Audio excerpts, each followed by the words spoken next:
Hello बच्चों, चलिए प्रश्न को देखते हैं। यदि डी आर बराबर सारणिक 2 की घात आर माइनस एक, 3 की घात आर माइनस एक, 4 की घात आर माइनस एक, एक्स वाई जेड 2 की घात एन माइनस एक, 2 की घात एन माइनस एक, 3 की घात एन माइनस एक बटा दो, 4 की घात एन माइनस एक बटा तीन, तब योग आर बराबर एक से एन तक डी आर का मान है। यह किसका मान, यहाँ पे हमको मान बताना है। इसका मान क्या होगा? तो देखिए, सबसे पहले हमने मुख्य अवधारणा लिखी। तो मुख्य अवधारणा के आधार पर हम यहाँ से क्या बोल सकते हैं? हमारे पास यदि गुणोत्तर श्रेणी है ए आर की घात दो, इस प्रकार से है हमारे पास में ए आर की घात एन माइनस एक, एन पद हैं। तो इसका योग किसके बराबर होता है? ए आर की घात, अब देखिए, दो होता है। एक तो आर माइनस एक बटा आर माइनस एक होता है यदि आर का मान बड़ा हो एक से, और यही हमारे पास में कितना हो जाता है? एक माइनस आर की घात एन बटा एक माइनस आर हो जाता है यदि आर का मान क्या हो? छोटा हो एक से। इनका हम उपयोग करते हैं यहाँ पे। तो देखिए, अब हम यहाँ से क्या कर सकते हैं? हमारे पास सारणिक है डी आर। देखिए, इसका मान हमारे पास में क्या होगा? देखिए, ये सारणिक है हमारे पास 2 की घात आर माइनस एक, 3 की घात आर माइनस एक, 4 की घात आर माइनस एक। यहाँ पे एक्स वाई जेड है, और ये कितना है? 2 की घात एन माइनस एक, 3 की घात एन माइनस एक बटा दो, यहाँ से हो जाएगा 4 की घात एन माइनस एक बटा तीन हो जाएगा। यह है। अब हमको डी आर का मान योग आर बराबर एक से एन तक, यहाँ पे कितना योग आर बराबर एक से एन तक, आर बराबर एक से एन तक डी आर का मान ज्ञात करना है। तो देखिए, जब हम योग करते हैं तो हम जिस में अचर राशि है, देखिए जैसे यहाँ पे आर अचर राशि है, यहाँ पे एन तो अचर राशि है और आर चर राशि है।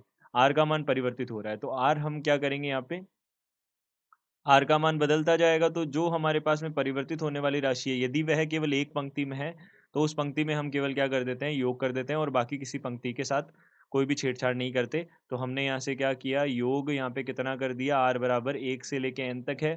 तो आर बराबर एक से एन तक 2 की घात आर माइनस एक हो जाएगा। यह हमारे पास हो जाएगा। देखिए, योग आर बराबर एक से एन तक, यहाँ पे हो जाएगा ये 3 की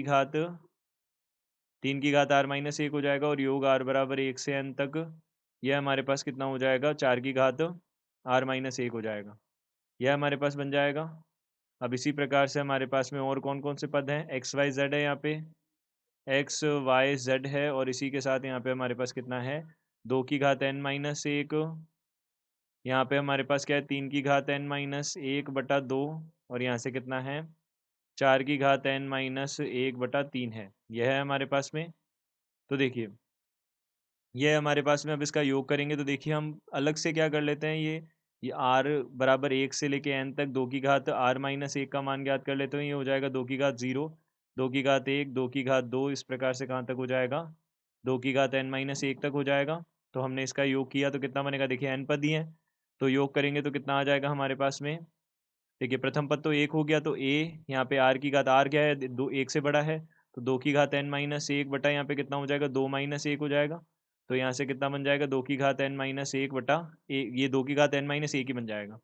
और योग आर बराबर एक से लेके एन तक 3 की घात आर माइनस एक का मान देखा, तो 3 की घात जीरो, 3 की घात एक, 3 की घात दो, कहाँ तक बन जाएगा? 3 की घात एन माइनस एक तक बन जाएगा। तो यहाँ पे कितना बन जाएगा?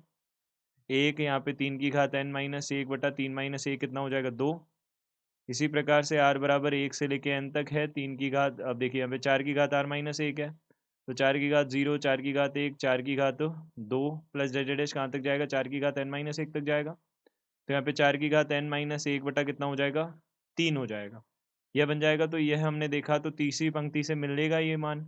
ये दोनों बराबर पंक्तियाँ हो जाएंगी, और किसी भी सारणिक में यदि हमारे पास दो पंक्तियाँ बराबर हो जाए, देखिए 2 की घात एन माइनस एक हो जाएगा, यहाँ पे हो जाएगा 3 की घात एन माइनस एक बटा दो, यहाँ पे 4 की घात एन माइनस एक बटा तीन, ये हो जाएगा एक्स वाई जेड, और ये भी सेम बनेगा हमारे पास, समान ही मान बनेगा इसका भी। तो यहाँ पे कितना हो जाएगा? ये भी समान मान होगा। तो अगर दो पंक्तियाँ यहाँ पे बराबर हो जाए तो सारणी का मान शून्य हो जाता है। तो इसका मान कितना हो जाएगा? शून्य हो जाएगा, यानी कि सी विकल्प जो है हमारा सत्य विकल्प होगा। तो दिए गए प्रश्न का सत्य विकल्प सी सी है। आशा करते हैं आपको समझ आया होगा। धन्यवाद।